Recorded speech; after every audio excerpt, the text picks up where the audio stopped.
and welcome back to another Talking Time video. In today's one, we're looking at the TMNT, the Archie Adventures, issue number 25. And this one, I don't know how to really feel about this one, because on one hand, it's great to see them doing stuff with Shredder, Krang, Rocksteady, Slash, and having a big fight issue. It's really great to see all that kind of stuff happening in this issue, and more or less serving as somewhat of a good ending with like Krang and Rocksteady in this version of the Turtles. Well, at least I think, if I can remember correctly.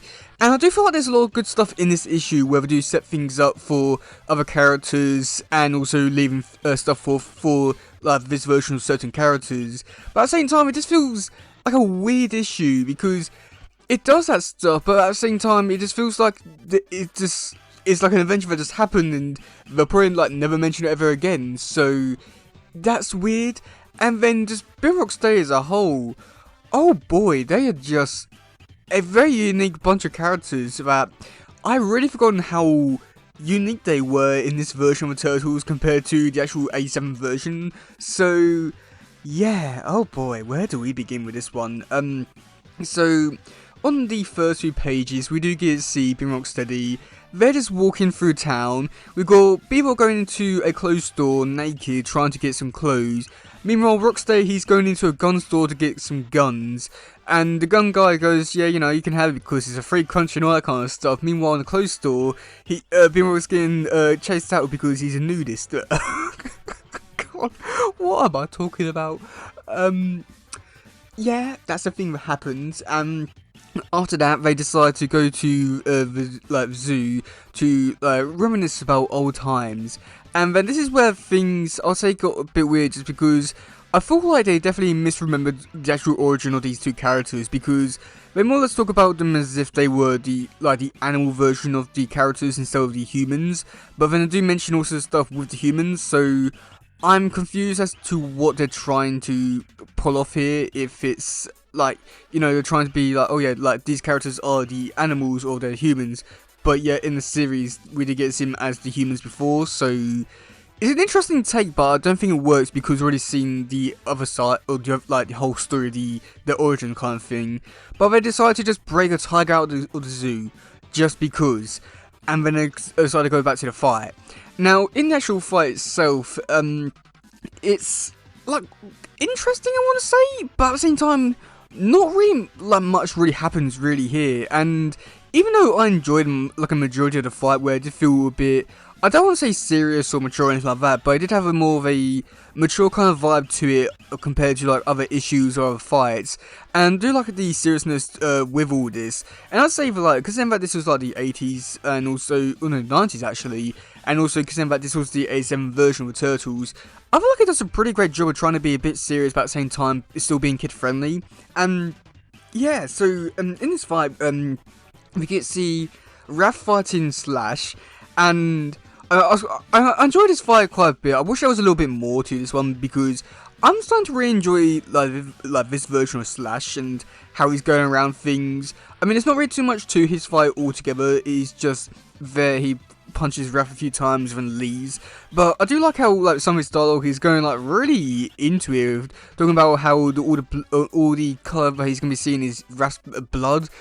I mean, some really messed up stuff for a kids' book, but yeah, I mean, I can't remember if Eevee does appear more in this version.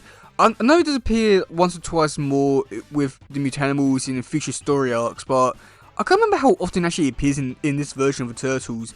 So, I mean, I want to say that I really enjoy this character and version of Slash, but with how little we get to see of him, it's hard to. But I really do enjoy his just dark, serious and edginess towards him, and he's just some alien turtle that just hates Toads because they're his cousins. Maybe. It's weird, but I think it works in a very weird way. But yeah, and then we got Mikey and Don. They're fighting Belly Bomb, and I feel like this was the most disappointing fight, because with Belly Bomb, I mean, I don't know, I always felt like there was a lot more to his character, just because I've only seen him in the 2012 episode, and I'm thinking, oh yeah, this character might be a big character because he appeared in this version of the Turtles. But if I remember correctly, I think this is the only story arc he ever appears in, so I'm quite surprised by that. And then, it's just it's annoying because I want to say like there's a lot of good things about his character, but there's hardly anything to his character really. He just breathes a weird gas thing, and in the end Donatello just like pushes it back towards him, and in the end he just collapsed, even though despite him saying earlier that with all this gas he won't be able to pass out. So it's weird, but yeah, I feel like it's the weakest part of the issue, but I don't think it was as disappointing or bad, but I just felt like there could have been a lot more, just because of how people were talking about him a few years ago. So yeah, and then for the last one we got Shredder and Krang fighting Leo, and this one I felt like there was a lot of potential to really be shown here, but at the same time I don't feel like they really use the whole idea of Krang merging with Shredder to their full advantage here. And I do definitely think that this is something which definitely did improve upon 2003, where it's able to do an Ultron as Shredder.